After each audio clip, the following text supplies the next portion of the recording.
Everyone's favorite organization is the World Economic Forum. They employ some people who have some strange and, frankly, diabolical ideas, including about how we, you and I, should eat crickets instead of food ancestrally appropriate for human beings.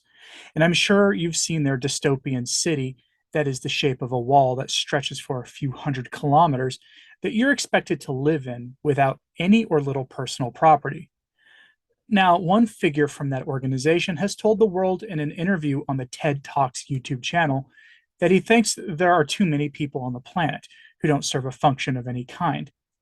When the people planning our futures don't think most of us have any real purpose, there's a problem.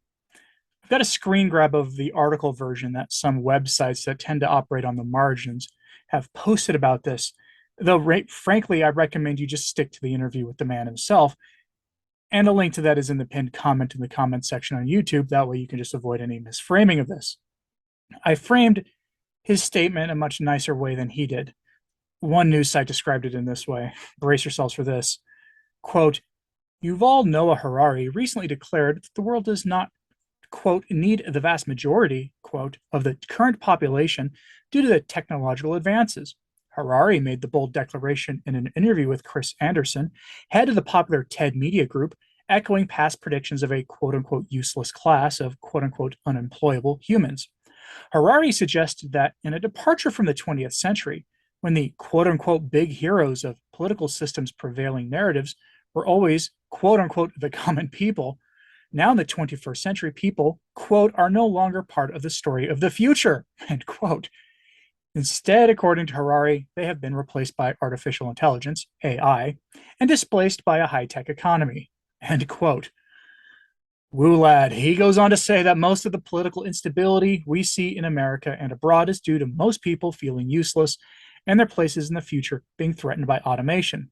This isn't a political channel, so I won't go into anything really political here, but it's obvious that he's wrong and clearly hasn't the first idea about why people are just dissatisfied in numerous countries around the world. And it's a very multi-tiered, complex problem. But his statement is revealing. Most of us, according to this view, are useless. Now, you might understand why they want to restrict our access to meat and fresh food in general. They want us to eat highly processed junk most of the time, by their own admission, despite it not being a controversial point at all that processed foods are just not good for you. The more processed the food is, the less nutritious it is. That's not a point almost anyone debates except maybe Coke and Nestle and Pepsi. Statements like this are revealing, though. Quoting him again, quote, now fast forward to the early 21st century when we just don't need the vast majority of the population, Harari continued, because the future is about developing more and more sophisticated technology, like artificial intelligence and bioengineering. Harari added that these technologies increasingly will make redundant whatever people are still doing, which is useful, and will thus make it possible to replace the people. Ah, yes. While he conceded to Anderson that technologies such as AI will open up new and more interesting jobs, Harari argued that it's not clear that many humans will be able to do them because they will require high skills and a lot of education. End quote. Look, I don't care who you are or what your politics are. That kind of attitude from anyone is deeply misanthropic, and it goes a long way towards explaining things we're seeing going on right now, just in the food world, let alone anywhere else. One of the very few things people seem to universally agree on is that those people who are running things don't seem to care about us regular plebs, regardless of our differences on other things, on other policies, on social issues, whatever they are. There's great unanimity in that much, and Harari really just lays it out in his talk. And in a weird way, I applaud him for being so brazen about his host and his host for being so bold as to put it up on YouTube where anyone can see it. There's a certain tone deafness that comes with having too much money and influence, especially when you have the ears of heads of state like he does. I mean, that's what his organization does for him. There's also a sort of total lack of self-awareness when Mr. Harari says these things, given that he's a historian of the state of Israel. I doubt I need to explain why language about some people not being useful is bizarre and tone deaf from someone who's a historian for Israel. The way people like this want to take care of all the people they have deemed to be useless is to feed us bugs, to not let us have meat, to give us a diet not even fit for servants. It's a dangerous scheme, one that will only lead to greater human misery.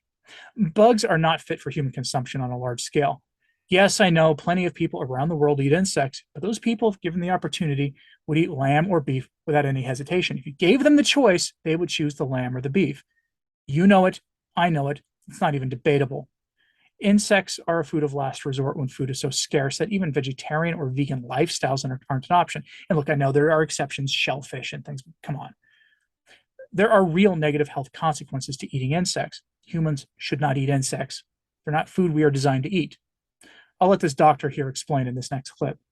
It's been shown contain a substance called chitin. There's a meme going around. You sort of see this stuff and you think, oh, is this fear mongering? Is this true?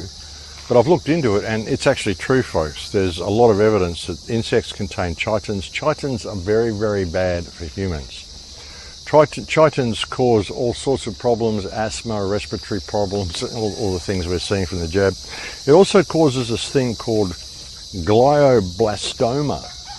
Comes from chitins, and chitins cannot be cooked out of insects. There's no processing that will take these substances out of the insects. When you eat the insects, you are eating chitins. Chitins cannot be processed by the human body. You know, we don't eat insects, folks. You know, birds, chickens, lizards, reptiles, these things eat insects. Fish eat insects. We don't eat insects. We don't have the digestive system to be able to process certain things that are found in insects, such as chitins. And like I said, they can't be processed out. They cannot be cooked out. They are always there. So if you're eating little insect snacks or eating insectin burgers, you're eating chitins, folks, and you're going to make yourself very sick. But at a more basic level, bugs are dangerous for human consumption because of parasites and diseases they carry. A study published in 2019 in the journal PLOS One found the following, quote, parasitic developmental forms were detected in 244 or 81.3% of our 100 examined insect farms. This is where bugs for human and animal consumption are grown. Anyway, continuing, in 206 or 68% of the cases, the identified parasites were pathogenic for insects only. In 106 or 35.3% of cases, parasites were potentially parasitic for animals. In 91 or 31.3% of cases, parasites were potentially pathogenic for humans, end quote.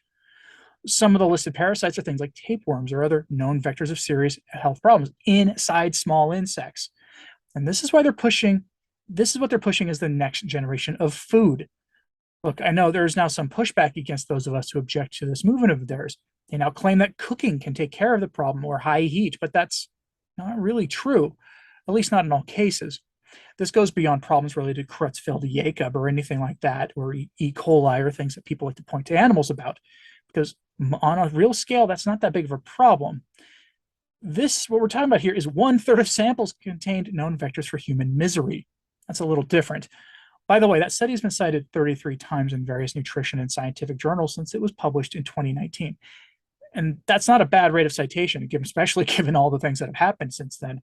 Most of which, by the way, were citations on topics related to food safety. And the citations appear to be used as evidence to back up claims about food safety issues. But I'm curious what you think about all this. I'm very curious what the health conscious and nutritionally aware people out there think about this topic. Are we off base for refusing to submit? Should we be concerned at all about Mr. Harari, his organization, and his completely blind and tone-deaf statements about human beings? Let me know in the comments, please. Like and subscribe if you haven't. It really does help. Go out and eat some fatty ruminant red meat today, and thanks for watching.